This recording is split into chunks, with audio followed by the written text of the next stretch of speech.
Hey guys, for this video we're going to take a quick look at this DeWALT 20 volt cordless 4.5 inch circular saw, and you can get it two different ways, either as a bare tool or as a kit. So if we look at the model number, it's DCS571B.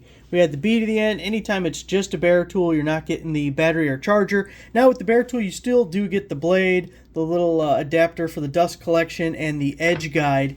For the kit, the model is going to be DCS571P1. So the P in a DeWALT model number is for 5 amp hour batteries, and that one meaning you're getting one of those. So you get the 5 amp hour, which is one of my favorite DeWALT batteries. I really like this, have several of them, and anytime it comes in a kit, I like it because this is a really good battery to include in the kits, and it's really good for a circular saw, which can be a higher draw tool. We'll get more into that in a second. Now the charger that you're getting with this is the DCB115. It has a 4 amp output, so it'll take a little bit over an hour to get a full charge on that 5 amp hour battery. For the longest time, this was my favorite DeWALT charger. It's the one I use the most. However, they have released some newer chargers that they include with newer kits, and there's a DCB1104, which is basically the same as this, except for it's a 2-stage, where this is not a 2-stage charger, and the DCB1106, which has a 6 amp output and is also 2-stage. So that one's a little bit faster, but this is still really good. I just don't know if it's the best anymore, but it's still good. We don't have to worry about that. Now, if we look at the tool itself, well, first off, you get the little edge guy. Let's just get these out of the way. You get that guy. It can slide through the shoe here and give you a nice straight line when you're going on various cuts, rips, or whatever. And then this goes onto the port that is on the back side right there. And since it's a friction fit, you can kind of rotate it anywhere you want. And this is standard with DeWALT stuff to connect to their dust collection things. Like their sanders and stuff all have this same port on the end. And then you do get a blade, 24 tooth general purpose 4.5 inch blade, but that'll get you started. And you know, well, I guess it depends what you're doing, but this is pretty common. Everyone uses that. So as we look at the saw itself, there's a couple of things I really like about it and a couple of things that I'm not crazy about.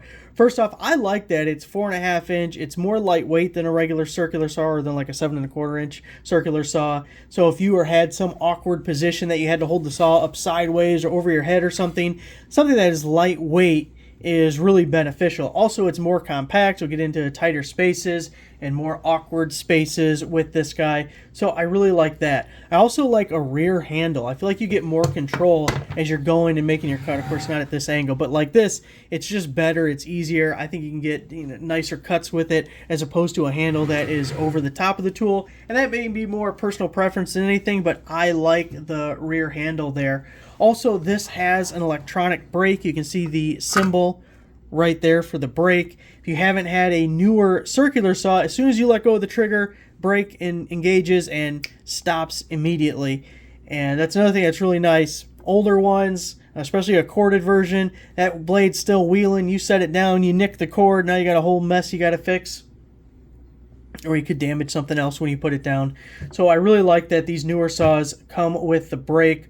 Also, you do have a depth adjustment, and it's real easy with just these little levers, and it can drop down, set it to wherever you want. This can cut 2x. Dimensional lumber, you got 2x4, 2x6, whatever.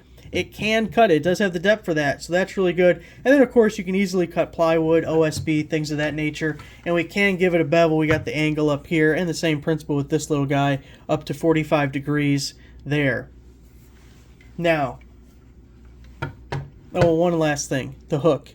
The hook is removable for one, and I probably would remove it. To me, that's gonna get in my way. I don't really like it, but you can put it on either side if you did want it. One thing that immediately is gonna annoy me about this saw, if you have it at full depth, it can't stand up. It'll roll over every time you go to put it down. If you just want it to set it down like that, you're not gonna be able to. And well, let's look at it. Let's see, if we bring this, I don't know, about halfway up. Nope, still not going to do it. Yeah, there we go. Now we can. Of course, we don't have much depth now. Of course, once we get the blade on it, let's see. What does that say? What does that say? I can't see it. Looks like 1/4 of an inch or something. So that's one thing that I'm not crazy about, because every single time I use it, that's how I would lay it down. I'm gonna have to get used to laying it down on its side, which just seems, I don't know, seems kind of unnatural. I feel like when I lay it down, I would take it up from whatever I'm cutting and then just want to put it down. And it may not be a big deal, but I think it's enough that it would annoy me. So we have that. Also, for me, I got tiny hands. Tiny, well, we can't say it, but tiny hands. And normally I like this style of switch. So DeWALT has two different safety switches. Sometimes it goes down like this.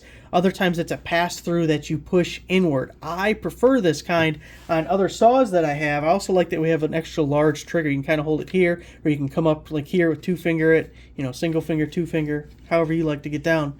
Now, see with me, I can come up on this side, which feels awkward, and hit the safety switch, but with my hand in a comfortable position on the trigger, my thumb can't reach to get to that on this side. I would have to kind of, I don't know. So if you got smaller hands, you may run into an issue like that as well. It does have on-tool storage. You need the hex key to change out the blade, and that's right on the side there. And we have our spindle lock right here, so it should be pretty easy and quick to change blades. Overall, I'm excited to use it. I think it'll be pretty nice. I like the top handle. Between that and being a rear grip, I think we'll have good control over it. It'll also help with awkward situations, being able to control it and not just grabbing it back here, because probably wouldn't get a straight cut doing that.